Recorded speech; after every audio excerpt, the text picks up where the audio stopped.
Վարչապետ Նիկոլ Փաշինյանն աշխատանքային այցով ժամանել է Տաջիկստանի Հանրապետություն Դուշանբեի միջազգային օդանավակայանում վարչապետին դիմավորել է Տաջիկստանի վարչապետ Կոհիր Ռոսուլզոդան։ Հոկտեմբերի 10-ին վարչապետ Փաշինյանը Դուշանբեում կմասնակցի ԱՊՀ պետությունների ղեկավարների խորհրդի հերթական նիստին։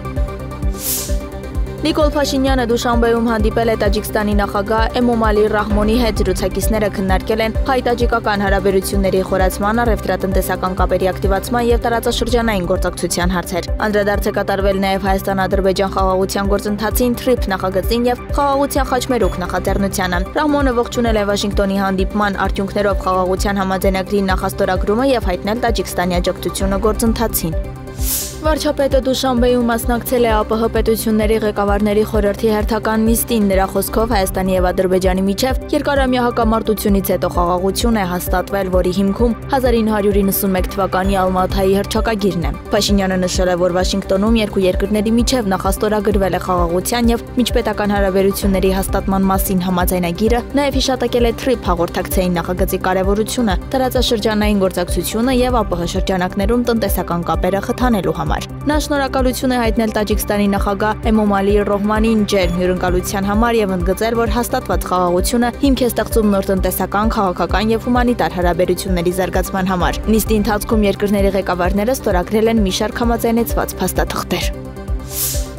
Նիկոլ Փաշինյանը եւ Ադրբեջանի նախագահ Իլհամ Ալիևը Դուշանբեում ԱՊՀ գագաթնաժողովի շրջանակում քննարկել են խաղաղության հետ կապված հարցեր։ Այս մասին հայտնել է ԱՊՀ գլխավոր քարտուղար Սերգեյ Լեբեդևը երկրների ղեկավարների նիստից հետո կայացած մամուլի ասուլիսում։ Հայաստանի վարչապետը եւ Ադրբեջանի նախագահը շատ ջերմ շփվեցին եւ քննարկեցին հարցեր, թե ինչպես առաջ շարժվել խաղաղության անվտանգության ճանապարհով, ասել է Լեբեդևը։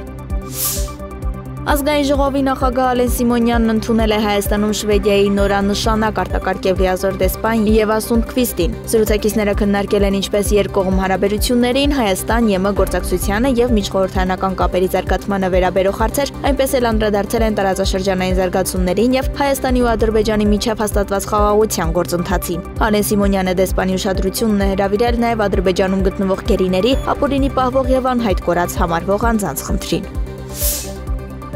Պաշտպանության նախարար Սուրեն Պապիկյանն ընդունել է Հայաստանում Չեխիայի արտակարգ եւ լիազոր դեսպան Պետր Պիրունչիկին եւ նորանշանակ ռազմական ու ռազմաօդային կցորդ փոխգնդապետ Ժիրի Մրաչեկին։ Քննարկվել է պաշտպանության ոլորտում Հայաստան-Չեխիա գործակցությանը, տարածաշրջանային ու միջազգային անվտանգությանը վերաբերող մի շարք հարցեր։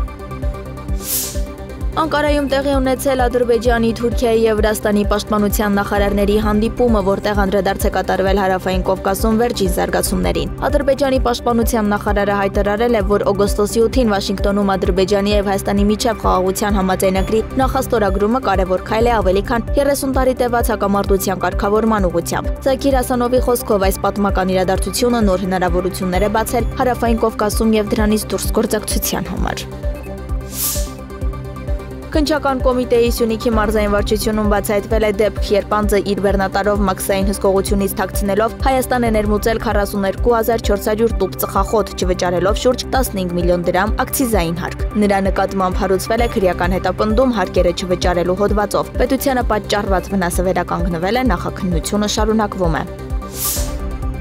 Ողջունում ենք Գազայում հրադադարի համաձայնագիրը, որը ձեռք է բերվել Դոնալդ Թրամփի գլխավորած միջնորդների անխոնջ ջանքերի շնորհիվ։ Այս մասին նշված է Հայաստանի արտաքին գործերի նախարարության X-ում արված գրառման մեջ։ Հուսով ենք, որ այդ համաձայնագիրը ճանապարհ կհարթի Մերձավոր Արևելքում երկարատև խաղաղության եւ կայունության համար, նշված է գրառման մեջ։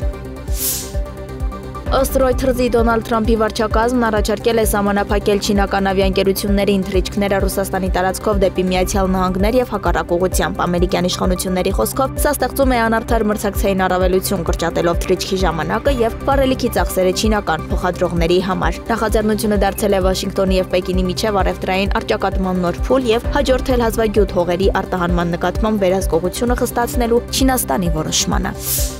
Ռուսաստանի Լիպեցկի մարզում պլանային ուսումնամարզական թռիչքի ժամանակ վթարվել է MiG-31 կործանիչ օդանավի անձնակազմը կատապուլտի է դիմել։ Անձնակազմի երկու անդամները վնասվածքներ են ստացել ու հոսպիտալացվել են, նրանց կյանքին վտանգ չի սպառնում։ Օդանավը վայր է ընկել Չապլիգինի շրջանի անտառում եւ այրվել։ Ռուսական հարվածից ադրբեջանական ինքնաթիռի խոցման պատճառներից մեկը ռուսական հակաօդային պաշտպանության համակարգում տեխնիկական խափանումներն էին։ Ըստ Կրեմլի այս մասին հայտարարել է Ռուսաստանի նախագահ Վլադիմիր Պուտինը Դուշանբեում Ադրբեջանի նախագահ Իլհամ Ալիևի հետ հանդիպման ժամանակ։ Ռուսաստանի նախագահի խոսքով ռուսական երկու հրթիռներն ուղիղ չեն հարվածել ինքնաթիռին, այլ մի քանի մետր հեռավորության վրա պայթել են եւ հավանաբար դրանց բեկորներն են վնասել ինքնաթիռը։ Վլադիմիր Պուտինը վստահեցրել է, որ ռուսական կողմը կփոխհատուցի ողբերգության համար։ Պատասխանատուների գործողություններին իրավական գնահատական կտան։